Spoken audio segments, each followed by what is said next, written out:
اب اگلا موضوع کہ جس کی جانب میں نے توجہ دلائی کہ ایک گلاس پانی سے بھی وضو کیا جا سکتا ہے، حتیٰ آدھے گلاس سے بھی وضو کیا جا سکتا ہے۔ شروع میں جس مسئلے کی جانب ہم نے توجہ دلائی وہ یہ کہ پہلے مرحلے میں 2 ہاتھوں کا دھونا مستحب ہے، کلی کرنا مستحب ہے، ناک میں پانی ڈالنا مستحب ہے، واجب ہے نیت، اور نیت کے بعد چہرہ دھونا، اور پھر 2 ہاتھوں کا دھونا، اور پھر سر کا مسح اور دونوں پاؤں کا مسح۔ اگر کسی کو یہ مسئلہ نہ معلوم ہو تو ممکن ہے کہ بعض دفعہ وہ نماز قضا کر دے، یا یہ کہ پانی ہو اور ممکن ہے کہ وہ تیمم کرے جبکہ اس کے لیے تیمم جائز نہ ہو، کیونکہ تیمم کی جگہوں میں سے ایک جگہ اور تیمم کے موارد میں سے ایک مورد یہ ہے کہ جب پانی نہ ہو۔ تو پانی نہ ہو سے کیا مراد؟ فرض کریں کہ ہمارے پاس کتنا سا پانی ہے، ہم گھر میں ہیں، صبح جب نماز فجر کے لیے اٹھے یا تہجد کے لیے جب اٹھے تو پانی نہیں تھا، کسی گلاس میں کسی بوٹل میں تھوڑا سا پانی تھا۔ اسی طریقے سے یہ بھی فرض کریں کہ ہم کسی ٹرین میں ہیں یا بس میں ہیں،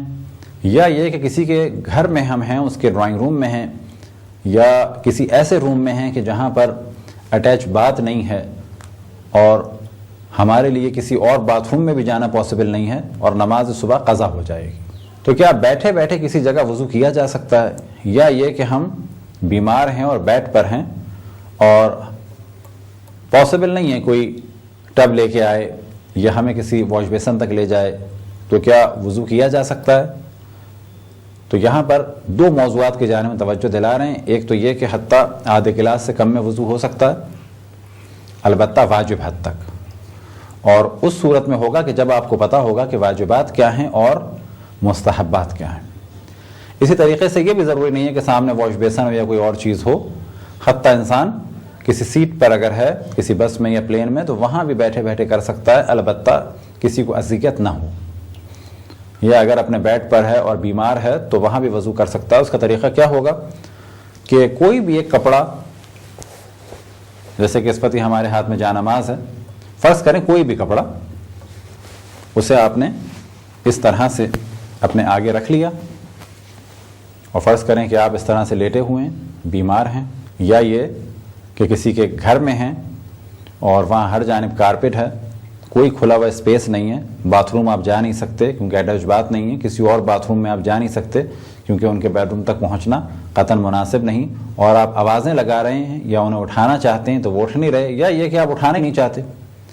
اور اتنا سا پانی ہے، تو کیا وضو ہو سکتا ہے؟ صرف اس صورت میں ہوگا جب آپ کو پتہ ہو کہ واجبات کیا ہیں اور مستحبات کیا ہیں۔ اگر آپ ہاتھ دھوئیں گے تو یہ پانی ختم ہو جائے گا، کلی کریں گے یہ پانی ختم ہو جائے گا، ناک میں پانی ڈالیں گے یہ پانی ختم ہو جائے گا، کیونکہ یہ تینوں کام مستحب ہیں۔ تو یہاں پہ کہا جائے گا مستحبات کو چھوڑ دیا جائے، واجبات کو انجام دیا جائے اور پھر نماز پڑھ لی جائے۔ بس پہلا واجب کیا ہے؟ نیت، نیت کے بعد چہرے کا دھویا جانا۔ تو اب یہ آدھے گلاس سے بھی کم پانی تھا، یہ ہم نے اس طرح سے چلو میں پانی لیا اور اب تک کچھ پانی نہیں گرا۔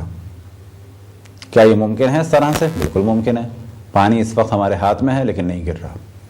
اب فرض کریں کہ سامنے ایک کپڑا ہے، وہ کہ اس وقت ہمارے سامنے واش بیسن ہے لیکن واش بیسن میں ہم نے کپڑے کو رکھ دیا ہے، لہذا کوئی بھی تولیہ جو کپڑا سامنے رکھا جائے اور اس کے بعد اس طرح سے چہرے پہ پانی ڈالا جائے کہ پانی ہر جگہ پہنچ بھی جائے اور گرے بھی نہیں اور وضو بھی ہو جائے۔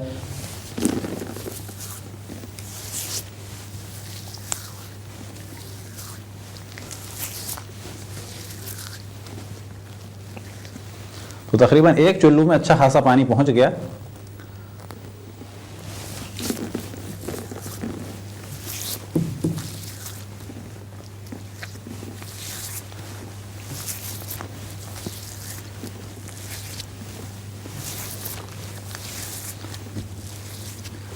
لیکن اتنا پانی ہونا چاہیے کہ جس کے بارے میں کہا جائے کہ پانی ڈالا ہے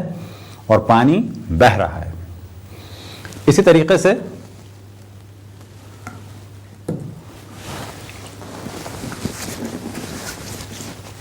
سیدھے ہاتھ کو دھو لیا،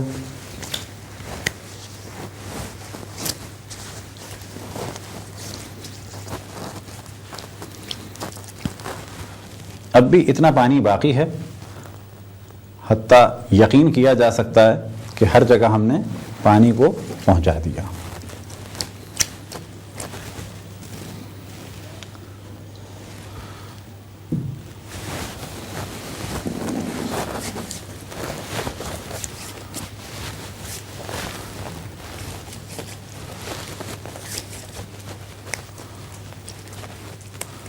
اب اس کے بعد اسی طریقے سے